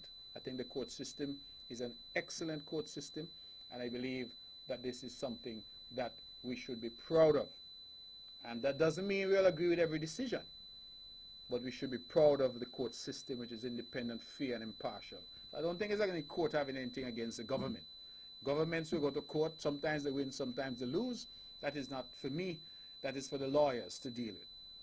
But at the end of the day, I am here tonight because there's a set of facts that I think the people did not know, and I hope that they know tonight. Let's go back to the phones. Good evening, you're on the mark. Hello? Good evening. Hello? Hello, you're on the mark. Go ahead. Hello, good evening, Mr. Brantley. Good evening to you. I'm calling with one issue and one issue only on my mind. The current state of affairs in terms of the healthcare industry here in Nevis. Mm-hmm. I'm wondering what is being done to improve healthcare here on the island. Well, caller, in terms of improving healthcare on the island, I'm happy that you asked because I was here last week and I made a note of just some of the strides that have been made in healthcare. I indicated that we have hired 9 additional doctors at the Alexandra Hospital, 7 of whom are local, another 2 who are not. We now have specializations at Alexandra, 2 surgeons, 2 pediatricians, 2 gynecologists, 1 anesthesiologist, 1 internist, 2 physical therapists. We have a visiting neurosurgeon and a visiting neurologist. We have a world-class eye care program that is done from our hospital here, where people are coming even from St. Kitts for laser surgery and cutting-edge procedures here in Nevis. We have new nursing staff from St. Kitts, right here in Nevis, St. Vincent, and the Philippines. We brought on 12 new nurses, including for the first time a triage nurse. We have 2 male nurses and 1 specializing in ICU. We have exposed our nurses to advanced training. In fact, we have 2 nurses now, one with a master's in midwifery and another with a master's in nursing, who will be coming back very shortly. All of our health centers now are backup generators in the event of power failure. We have gynecological services that are now offered at health centers island-wide. And as you know, in terms of the infrastructure, we are in the throes of building our new wing at the hospital, which is under construction and which is gathered to last for about 24 months in terms of the construction period. So we have been trying to make efforts in terms of moving the island forward, in terms of investment, in terms of the standard and quality of healthcare that is being offered. Well, it's all fine to have all the different specialties, but I'm more concerned in terms of having the basic tools necessary to carry out the day-to-day operation. But what basic tools are you suggesting are not there? Well, I was at the hospital recently. Yes. And just a little bit of a background. I'm an ICU nurse, 7 years, certified, and I saw many deficiencies in terms of not having the basic tools needed. I'll be a little bit more specific. Yes, please. Concerning the Mikey situation, I accompanied him to the hospital, and I saw the nurses really and the doctors, and I would like to thank them personally because they really tried their best with little to work with. A lot of the tools that I'm accustomed to work with, the hospital didn't even have them in stock. Certain things I asked for, he was on the ventilator. I asked for a blood gas. I was told that none's available. He was in dire need of a head CT. We have to venture over to St. Kitts, especially in an emergent situation where, you know, these are something that's needed. It's life-saving, literally life-saving. And, you know, for years now, I know for a fact, you know, they've been trying to get something like that. To go back, in 2016, I was on the island. I scheduled an appointment to see you. I don't know what happened, but at the last minute, I was told that you will not be able to meet with me. Again, I was back in 2017, same thing. I was told to go and see, it was Nicole Slack at the time, got nowhere. I was sent to the hospital to see someone in the administration office, Gary, got nowhere. They sent me to the matron, same thing, got nowhere. Well, you said got nowhere. Where were you trying to get to? Well, let me backtrack a little bit. Yes, please. Every time I visit the island, I try to see. I work for a state facility, and I have, well, through my manager, I have access to a wide array of different medical equipment. And I was trying to get some of these said equipment down to the island. And I received very little assistance, hence why I tried to set up a meeting with you in 2016, again in 2017, nothing. I was told to ship $1,000 worth of equipment on my own, and I would be reimbursed a certain percentage. I tried to get a good buddy of mine privately to assist, but financially it was too much for one person to carry that financial load. I'm just a small drop in the bucket. I can't do all this by myself. Okay, well, caller, you have called on radio, and I know I'm on radio. Well, what I'm trying to say is that the time tonight is limited, and Yeah, clearly what you're saying. Well, this is the only way I'm able to get a hold of you. I've been trying for years. Caller, I think that if that is your position, then I'm surprised at that, because no, I'm going to have to dig through my emails because I have correspondence and I could prove what I'm saying. I'm not making business claims. Caller, I'm not suggesting that you haven't tried to reach out. I don't know who you are, But what I'm saying is that to suggest that this is the only way you can get in touch with me, I don't know that any politician in the country is accessible as me. I'm here on every Wednesday night. I have every Thursday an open day where I see on average 25 to 30 people on a Thursday. And that has nothing to do with appointments that are made for me. If on 2 occasions you would have come and I, for some reason, was unable to see you, I don't even know if I was on island, because again, I don't know who you are and the circumstances. But you're saying to me that you would have met with the matron, you would have met with the hospital administrator, you would have met with the permanent secretary, and as you say, you got nowhere. So, absolutely, if you're on island, come and see me. Tomorrow is Thursday, I have my open day. Come in, and you can have all the time that you like to tell me what it is that you can do to assist in a situation which you say needs assistance. You didn't say what state you worked in, but if it is that you're at the hospital and you felt that there wasn't sufficient equipment, I mean, you mentioned a CT scan, for example. That's a bit of equipment we've been looking at for some time.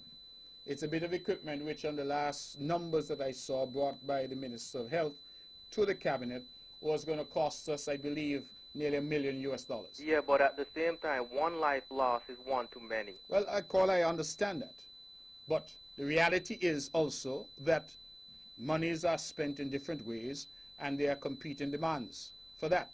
And so you say that one life lost is one too many, and I agree. We cannot put a price tag on that. But equally, I think that in a small country such as ours, in terms of what equipment is available, everybody would like everything to be here. I am certain that that will be the case for all of us, that we would like every piece of conceivable equipment to be here. Currently, for example, I mentioned that we have a neurosurgeon, a Nivision. You know why he's not practicing in Nevis? Because the market isn't large enough. I understand. We cannot sustain economically I understand. a neurosurgeon being here, and that is why he's based in Jamaica and he visits and does the work. But economics is one thing, but we have people losing their lives that could have been saved if we had these said basic equipment. I know exactly what I'm talking about because I witnessed all this firsthand. And Caller, I have no doubt that you're right, that we can do more in terms of saving lives, as you say.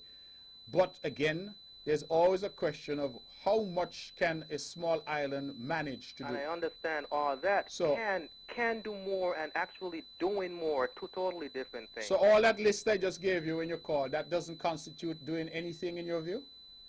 Yes. Okay. Yes, but at the same time, Yes. if you have a carpenter that know how to build a house, Yes. and don't have a hammer to work with, I mean, it's pointless. Yes. Well, I agree with you, except that here we're not talking about carpentry. Well, and I believe that we have more. Terms. We have more than hammers. We may not have the hammer that you would have liked to see, but I can assure you that we continue to work on our healthcare system, and that the improvements that we have are improvements that continue to be done. I understand Right? everything you're So saying. now, I won't take up any more well, time. you don't have any more time, but if you want to see me, you said that you haven't been able to Trust see me. I will. You I've can been certainly trying come for the past tomorrow, 2 and I will years. make myself available. Okay, I'll hold you to that. All right. Well, Thank please do that, and in case you get lost, my office is at the... No, I know exactly where to find you. All right. So you can have no further excuse then. God willing, once I wake up tomorrow, I'll be I'm there. making excuse. I've been trying. Thank you very much. 25 past the hour of 9 o'clock. We're going to take some calls. 869-469-1616 and 869-469-1700. Good evening. You're on the mark. Good evening, Mr. Branton. Yes, good evening to you. Yes. Yeah, I know you're obviously not going to agree with me, but I found what you did tonight somewhat distasteful. You know, you're singling out a man, a particular man, right, an individual, for public scrutiny like that. I mean, is he a public figure? I don't hear you detailing the emoluments of public, other public figures, yourselves included, on the radio waves. I mean, this just leaves a bad taste in the ear, right? This was... Well, let me ask you something. Yeah. If you collect $1 million from the government, the taxpayers of the country have to pay you $1 million. They should know that? No, but Mr. Brantley... I'm asking you a simple question. This is not just, TDC. Wait. This is not TDC or Hospital. Just bear me out, right? What I'm saying is, as the judge found, this was not the correct way to handle that situation, right? In my opinion, what should have been done was to investigate on what basis the award was made. Caller, let me tell you something. You can have as much distaste in your mouth as you like. The reality is that once the public's money is being spent, you yourself are always talking about transparency. So how But come I'm tonight not- you're saying but that I is am not- distasteful? And I'm not saying that it should go just like that. So what are you All I was saying? But just if you give me a chance, Yes. just listen, right? What I was saying is that it should have been investigated, find out on what basis the award was made, determine what is normal practice, right? And then renegotiate with the gentleman. Okay, caller. If the contractual arrangements allowed it. All right. You won't get agreement from me, so go ahead. You have another point because time is limited tonight. Yeah. Okay. Fair Yes. enough. I maintain, though, that it was distasteful. The other matter I would like to raise is, some time ago I asked you about the Lima commitment against corruption, right? I think Mr. Amory attended that meeting in 2018, April of 2018, I think it was. You said you had not read it. I don't know if you since then you have read it, but I understand that a delegation from the OAS issued a report in March with a stinging rebuke to the assertion that the government is making inroads on the good governance agenda, right? I mean, they issued specific areas that were in urgent need of improvement. Have you seen that report? No, I haven't seen that. I don't know what you're talking about.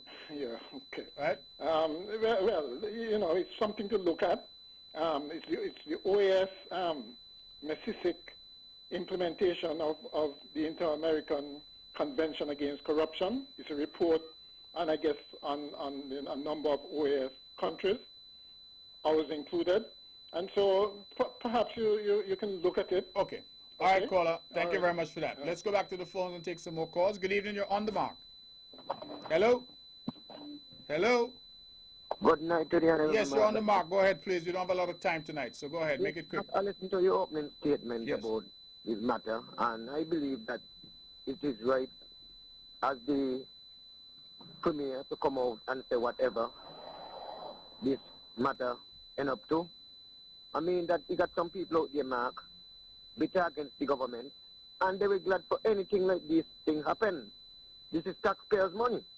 And I mean that when things matter like that happen, that we the taxpayers got to pay back that. But Mark, it ain't a problem, because I'm telling you, right, you got some people bitter, just bitter against the government for what I don't know. This government is trying hard, you are trying hard, you all endeavor best. And they can radio ranting and raving because of their own personal against, their own personal where they get, trying to bring down the country, trying to bring down the government, and that is so bad and bitter against the country. Mark, up to tonight I met a gentleman, and he was putting something to me. And he telling me a gentleman meet him who always on the radio with it, telling him what you think about the government and all those kind of things, and if you get anything yet. The gentleman telling that he ain't get nothing, but the government is doing good, fine. The government is working to the people of the country. He ain't about it. He ain't about he. He's about the people of this country. And this is some people problem, because they ain't get something, the country must fall. The government must fall. You understand, Mark? And this continue item, but this Uri government going from strength to strength, and we know that you all is doing well. Okay. All right, brother. All right, we'll have to leave it there. The phones are ringing off the hook. Let's go back to the phones. Good evening. You're on the mark. Hello? Hello. Yes, you're on the mark. Go ahead. Yeah, Mark. Good evening. How are you doing? I'm fine, thank you.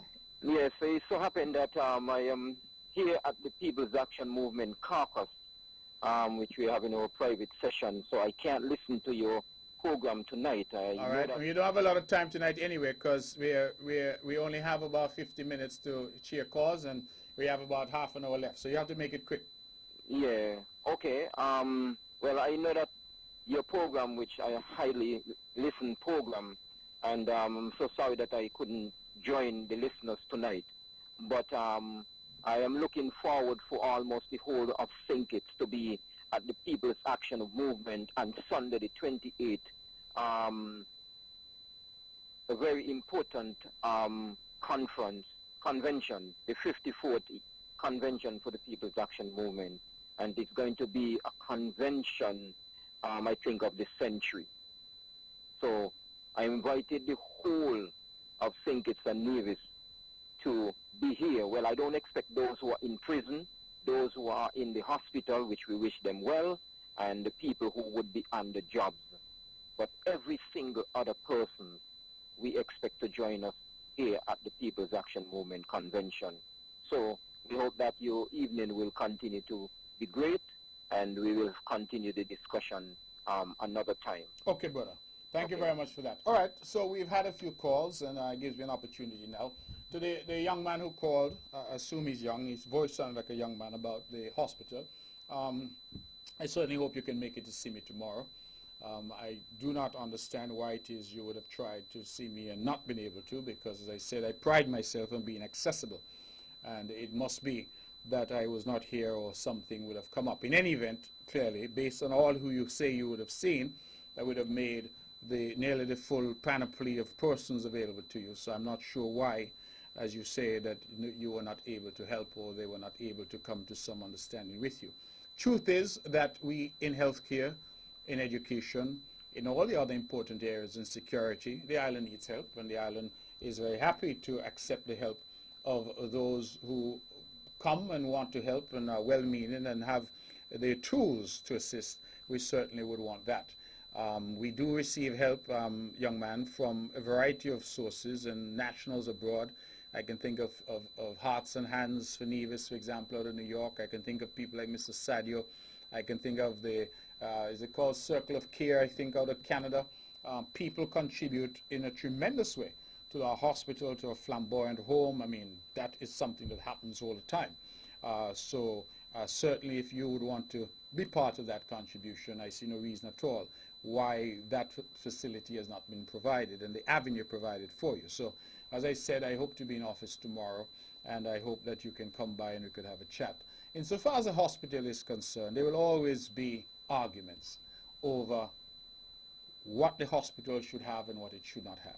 Always. That is unavoidable. St. Kitts Nevis now has one MRI machine that was only introduced in the last few years. We have one CT scan, as far as I'm aware, at the hospital in St. Kitts, and that too was only introduced in the last few years. The reason for that is really the cost of this equipment. It is a very expensive equipment to buy and to maintain. And if we start to say, well, okay, what is a life worth? The truth is that you can't put a value on a life. And so if a piece of equipment could save a life, of course we don't know that that is so, but if that is the argument, then certainly we should be paying $100 million if we can in order to save that life. But it gets to a point with a small community, small tax base, in terms of how much can we do. And I use the example of young Jeffrey Leiber, the neurosurgeon. Jeffrey is not in Nevis for a reason, and one of the reasons he's not in Nevis is that Nevis could not sustain him. We don't have the equipment, we don't have the population that could sustain him. So he's in a larger population center with the necessary equipment in Jamaica, and he comes on an itinerant basis. And I think that a lot of our people sometimes simply say, oh, well, you know, I live in New York, and in New York you have this, you have that, you have the other. Yeah. You also have millions of people, billions of dollars available. And so what you have there, one would expect that would be more than what we have here. So these are all some of the things. These are sometimes uncomfortable conversations, but they are conversations nevertheless. When we lose a loved one, we say, oh, it's because of this, it's because of that, it's because of the other, why that person. If they had this bit of equipment, if they had that medication, if they have whatever, then that person might not have passed. And certainly we have to be sympathetic to those types of arguments because, as I said, every life is valuable. Every life is valuable. But then when you get into a system, and I'm certain in small areas in the United States, small towns or small communities in the United States, they wouldn't have necessarily the level of equipment either because it's just too small. That is why they have, for example, trauma centers in bigger cities that you would have to go and fly and medevac people to. People think that is only Nevis until you fly people out, you know. That's not the case. The areas in America, the great United States of America, you have to fly people to a big city, to a trauma center. Why? Because of the economics of it. So we can't just ignore it and have a purely emotional conversation. That is part of the reality. We have someone holding? Okay. The other caller who called in and saying that somehow what I was doing was distasteful. I don't know. You can't have it, I believe, both ways in this country. You can't be a campaigner for transparency and openness and then tell me that the taxpayers of the country are burdened with nearly $1 million from a decision of a government and we mustn't talk about it. Same about some of private. How is it private if it's taxpayers' money? Let's go back to the phones. Take some calls and come back. Good evening, you're on the mark. Hello? Yes, good evening. Yes. Mr. Bradley, how are you doing, sir? I'm not too bad, thank you. I've been trying to call for the longest while. Okay. I wanted to call when you were on the topic of the Carifta. Yeah, you're in now. Go ahead. Okay, so this is Kevin Wallace speaking here. Yes. Congratulations. Beg your pardon? Congratulations on your nephew, is it? Oh, yes, he's my nephew. Yes. I want to say congratulations to the boys, and I want to, of course, I am extremely even more proud that they are part of my track club, the Over the Top Track and Field Club. All three? Those young, no, not all three, only two. Okay. They joined the club when they were just primary school children, 10 and 11 years old, and we started out as a primary school club, training more primary school children, but those same primary school children grow up now to be young teenagers, young adults, and are able to participate in the Carifta game. Of course, we welcome the idea of having the Mondo track, and I hope in the very near future that, of course, more facilities will be added to it, to enhance hurdling and javelin and shot put and all that kind of stuff. So I'm looking forward to that in the very near future. But for now, we welcome the idea of the track, and it's a great track, and we are using it to the best of our ability and as much as we can. I'd just like to encourage all track and field enthusiasts and those parents and so forth. You have your children, they got potential. Try to get them in a club. It's important to be in something that is active, keep it off the street, keep it positive, help to get a scholarship. I think I heard you say that earlier. Help to get overseas to a nice school, come up with a degree. And of course, represent the Federation of Thinkers and Nevis, more so Nevis. Don't want to sound too biased, So like I said, I'm extremely proud, and I'm happy for their development. And we're looking forward to see more people from Nevis. Like I said, I don't want to sound too biased, but I am right now because in the past, when I was running, it was just me alone on a national team.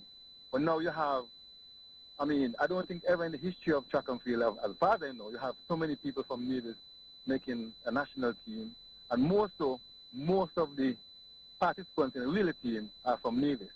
Now that is commendable, and I look forward to seeing more of that next year. I don't mind the Thinkers Nevis thing, but I like to see participation from both countries. It does my heart well. I want to say thanks to the coaches of the Over the Top Track and Field Club, Delvin Phillips, Jeffrey Lewis, of course, my executive, Andy Wallace, Anna Phillips, and of course the parents of the children and the parents of the other children of the club, that we will just continue to strive for excellence. And of course, with the help of the government, the Ministry of Youth and Sports, Department of Youth and Sports, we will continue to strive for excellence, and that we will get the support that is necessary to help the youth excel and grow in their various sports. I'm into track and field. I have no problem with other sports. I wish all sports in Nevis could grow.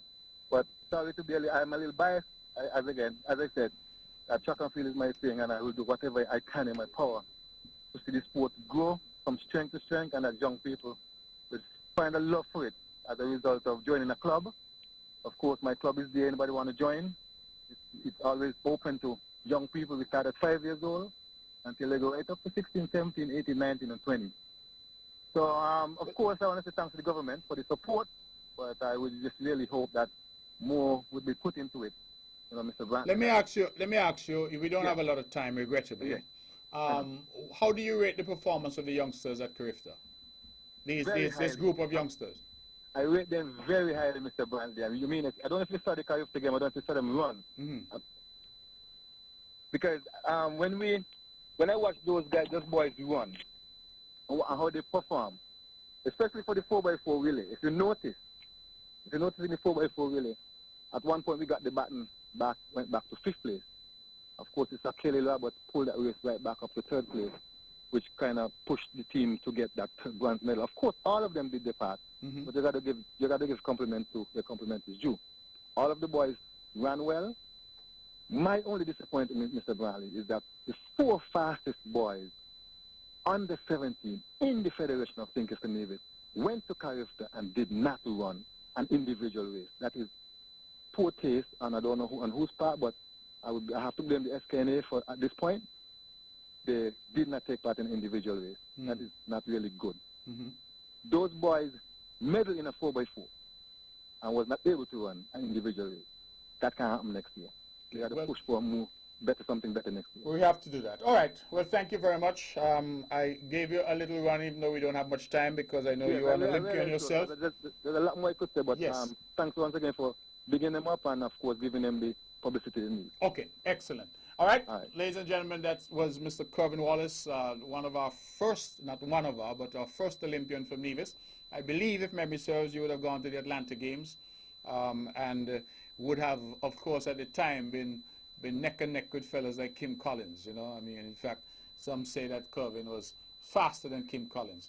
And so it really, you know, sometimes it's life, the way life goes. But Kim Collins went on to become a world champion. Kervin is still here working with the youths. And Kervin, we thank you for your service and your contribution. And I'm happy that as someone who's an athlete yourself and has been to the Olympics, that you were able to call and speak about the impact of the Mondo facility. And I agree with you that more needs to be done. Just like more needs to be done in health, more needs to be done in sports, more needs to be done in education, more needs to be done in national security and transportation, more needs to be done in every aspect. And we are trying. We're trying. Believe me, we're trying. Let's go back to the phones and take some calls. Good evening. You're on the mark. Okay, caller. We've lost that caller. We're asking callers to call. We have about 16 or 17 minutes left, so we try and take as many calls as possible. If you're calling, be sharp, be punchy, be to the point. We don't have a lot of time. 869-469-1616. 869-469-1700. Just going for a moment to talk again about transparency. As I said, a lot of buzzwords in the air now. Elections are coming, and people have added some words to their lexicon. So you now have transparency, good governance, corruption, nepotism, all of these words. But, ladies and gentlemen, I am saying, examine the horns. That's what we do. Because it seems to me that when people talk about transparency, they want to know, what is Mark Brantley's salary? That is transparency. Well, Mark Brantley's salary is in every budget document that is published. It's in the estimates. Everybody's salary is in the estimates, from the cleaner to the premier to the governor general. So you can get that information. But they want to have a discussion. What is Mark Brantley's salary? But a discussion about somebody who got a sweetheart deal from the government, that should not be discussed. It is not that it shouldn't be discussed. It is that the politics of it is not to that person's liking. Because if it was that Mark Brantley had given a sweetheart deal to his niece or nephew, or Timothy Harris had given a sweetheart deal to his niece, and oh, the country bundle, doing a terrible thing in this country, and this is what you're doing, nepotism and all that is wrong. But you see, if you do it, nothing is wrong with it, and you mustn't talk about it. And that's what I'm saying. That's why I'm learning every day, ignore the noise, focus on the substance, and don't be distracted. Let's go back to the phones. 10:15 o'clock, good evening, you're on the mark. Hello? Yes, good evening. Hello? Yes, Mr. Brantley. Yes, good evening, you're on the mark. You hear me? Okay, yes. Well, I also would like to follow up on what Kervin said a while ago and congratulate the youngsters on their performance. Yes. And I think it's a worthwhile, gesture to let it track where it is. I think that people must understand that, these sort of track, it can enhance the performances, and I think you had some issues with the park and the amount of people using it and all that kind of stuff. But like you say, you want to produce a world champion, and that's the way to go. But one thing I heard in the media, and I didn't like it, and sometimes people, I guess because they're not probably informed. You hear me? Yes, I'm hearing you loud and clear.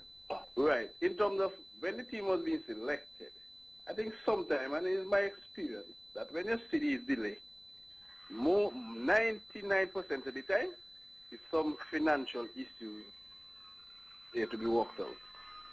Right? And the association must be commended for having the foresight for sending those youngsters and believing in them. And next thing people must understand, career is just not easy game. And sometimes when money is being spent, it could be for further development. Because there's a particular standard that you have to meet. And I'm telling you, I was at ITSA. And I can't recall anybody who run at the interschool made the standard. But it's this, caller, let me be clear, because I'm getting conflicting statements and I'm no authority on it. Is this a Carifta standard or is this a national standard? Because I was told that Carifta... Well, guess what? You have a Well, no, I was told that Carifta itself Mm. doesn't have a standard, meaning that Jamaica can decide to go for the 100 meters, you have to be 10.5 for sake of argument, right? St. Kitts Nevis can decide is 11. Yes. Cayman can decide it is 11.5. Yes. And so what they're saying is that Carifta itself, unlike the Olympics, Carifta itself doesn't set a standard. Right. You're correct in that. What am I saying? The association, because you must set standards. Because what you will have is that a set of people come first, and they just go for a ride. Now imagine a guy 19 or 18, but he win a race. His standard is he running 50 point something.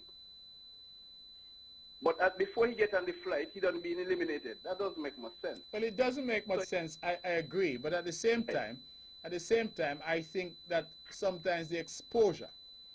Yes, right? no, well, I'm saying the youthfulness. Yes. Like I say, if you're 18, 19, running 50 points, that you're really not going to do much in Caribbean. As a matter of fact, the under 17 boys may run faster than you. If you understand the point you're trying to make. Well, yes, I hear you. So it's not much exposure you can get on that. And like I said, the guys, the youngsters, you have to give them some cool, and the associates have something in them, and they did deliver. Okay. All right. Good. We'll have to leave it there. Let's go back to the phones. Good evening. You're on the mark. Hello. Mr. Branson, good evening. Good evening. You're on the mark. Go ahead. Running a small country is not easy. I applaud you for what you're doing. I like how the fact that the government lost the case and you came out and you said it and you made no spin on it.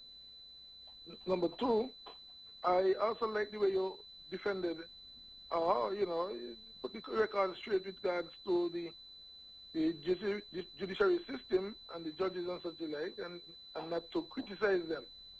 To me, you're doing a great job and an open job, and congratulations. Thank you very much. Thank you. I certainly appreciate that.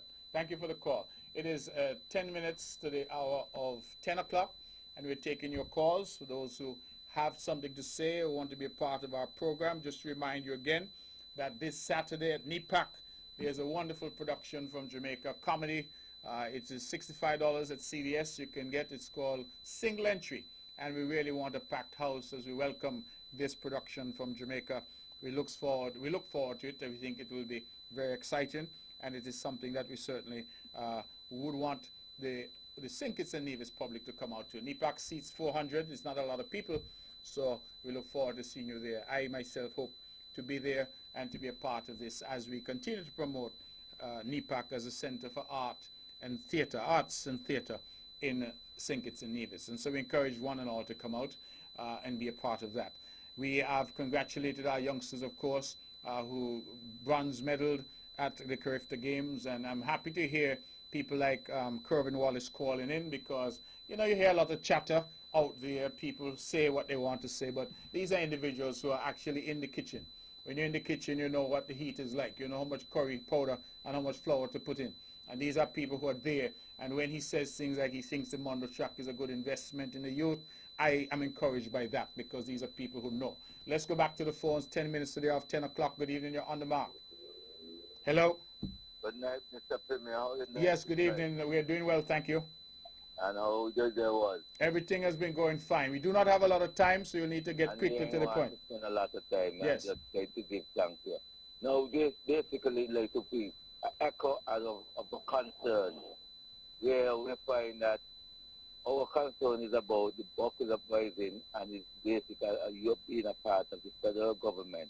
We like to you to put this forward to the federal government, that the Prime Minister stated that the negotiation will be in place towards appealing the land, so we can able to establish the Buckley area as being a historical site and a heritage site. But now we realize that Mr. Karaja is doing fencing more into the area of the Buckley region, where our ancestors was the one who was suffered on the hands of the colonial powers. So we like to say, please put that to your Prime Minister and the members of your cabinet that you all are part of. Okay. At this time now, we recognize our ancestors and stop playing hypocritical with our black people fight for liberation and struggle. All right. Thanks, Mr. Premier. All right, thank you very much. It is about 8 minutes to the hour of 10 o'clock. We're taking your calls at 869-469-1616 and 869-469-1700. These are the numbers to call if you want to be a part of the show in the final few minutes. We've had a good show thus far. We've had some heat and some light, and that is always useful that you have a combination of them. Sometimes you get all heat and no light, sometimes all light and no heat, but I think the combination is important, and we've had a good show thus far, good discussion. We continue to talk about, of course, the developmental needs of Nevis.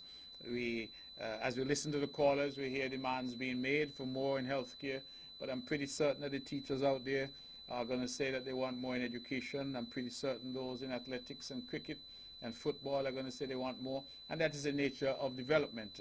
When you have a small pot in terms of how much tax money you can collect from a population our size, then you know you have to sometimes make hard choices, and that always is going to annoy some quarter. That is the situation, and that is what we have to deal with.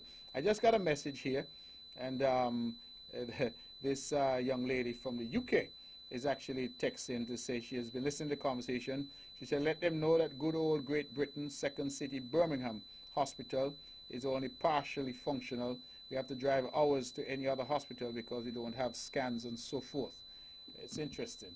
And that is, I think, going back to exactly what we're talking about of where care is available and how you make it available and how you pay for it, because that's the part that most people ignore, how you pay for it. Let's go back to the phones and take some calls. Good evening, you're on the mark. Hey, Mark. Yes, go ahead. Good night, good night. Good night to you.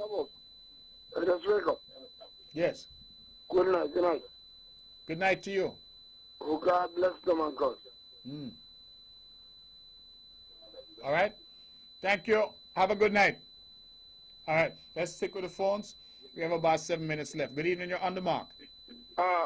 Mr. Mark, Yes. Go ahead, please. this is DuPont. I only want 10 seconds. Sure. Go ahead. The guy who normally call and give you so much problems on the program from St. Kitts, Yes. Brother McMahon, we're meeting tomorrow for lunch and we will talk. So I'll get some more insight why he gives so much problems on the program. So I will have to call you back, even though I don't want to call.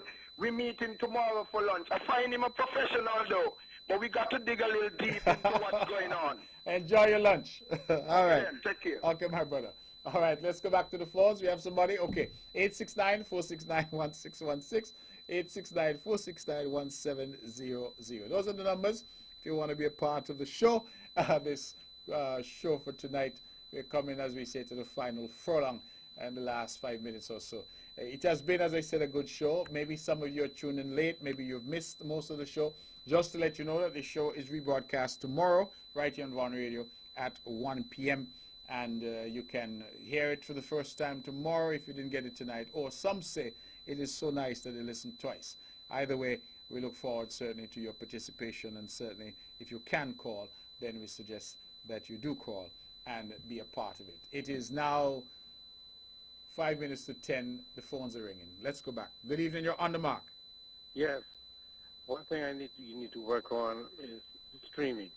That has to stop at the Federation. What has to stop? Streaming of kids leaving primary school going into high school. Oh, the streaming. Okay. Such a degrading thing. And there are other ways to get kids to have mixed classes. So we've got to think about it and work on it real hard, please.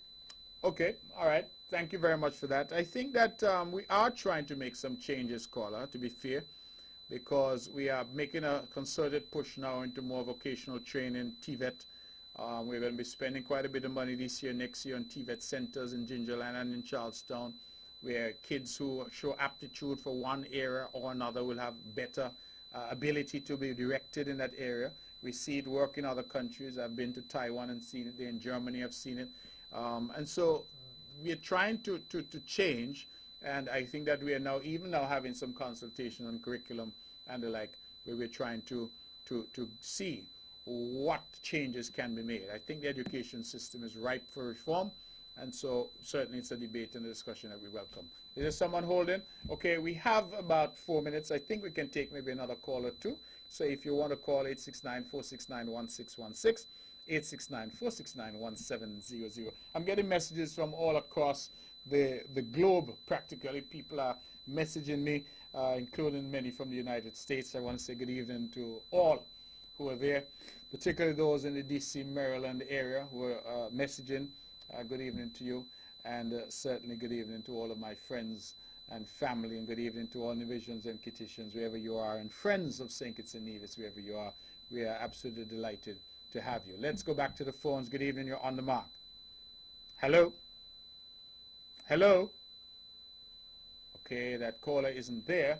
All right, callers, keep trying. If you want to be a part, we just have a few minutes left, so we may be able to get in a comment or two if you are so minded.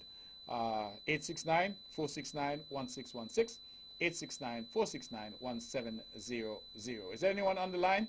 No? Okay. Those are the numbers to call if you would want to get in. As I said, we have a few minutes left. So we've spent some time tonight. We've talked about this judgment delivered by the court and the underlying facts. And I think that the public now has the full meat of the matter. And it will be for the public ultimately to decide. I think when taxpayers' money are being spent, taxpayers should know. And if you want transparency, that is transparency. Let's go back to the phones. Good evening, you're on the mark. Good evening, Mr. Brantley. Yes, good evening to you. Any light on the horse racing? Nothing that I can report to you yet. I hope that I could be able to say something soon. Okay. Okay? Yeah, Thank you. Thank you very much for that. And as you mentioned, horse racing, I know it is horses of a different kind, but I want to congratulate the drag racing unit and the entire team there. Earl, Panko, Hanley, and the others, I gather they had a wonderful race for the Easter. Let's go back to the phones. Last call for the evening. Good evening, you're on the mark. Good evening. Nevis nice. Keep it there. I love you. Thank you very much. Thank you. I love you too. Just again to congratulate the guys, I'm told that they had a wonderful Easter races, the drag races.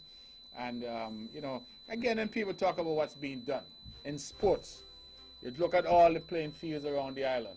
Brownhill, Ramsbury, the basketball courts around the island, Churchground, Ramsbury, Gingerland. You look at the Mondo track, the largest single investment ever made in a sporting facility on the island of Nevis. You look at the drag strip, wasn't built by us, but we extended it, we improved it with lighting and all of that. Ladies and gentlemen, Rome was not built in a day, and neither will Nevis. But I believe that any fair-minded person will say that we are making progress and we're moving in the right direction. That is all that we can do. Keep our heads moving and our feet in the right direction. And I think that we will get to where we need to go. The battle and the struggle is real, but we have to be there. And I believe that once I'm given the strength and the support of the people, I will continue to try and lead in an open and transparent way and say to you, fair is fair and right is right and wrong is wrong. And we will continue to progress and develop this island together. We welcome all. We welcome all hands on deck. This is one Nevis, and we must continue to do the very best that we can. This is our Nevis. This is our show. On the Mark has come to an end. The band has struck up. It means we have to go. Thank you. Thank you for your calls. Thank you for your comments. Thank you for tuning in, and thank you for making the show what it is. That's our show. Good night, and God bless you.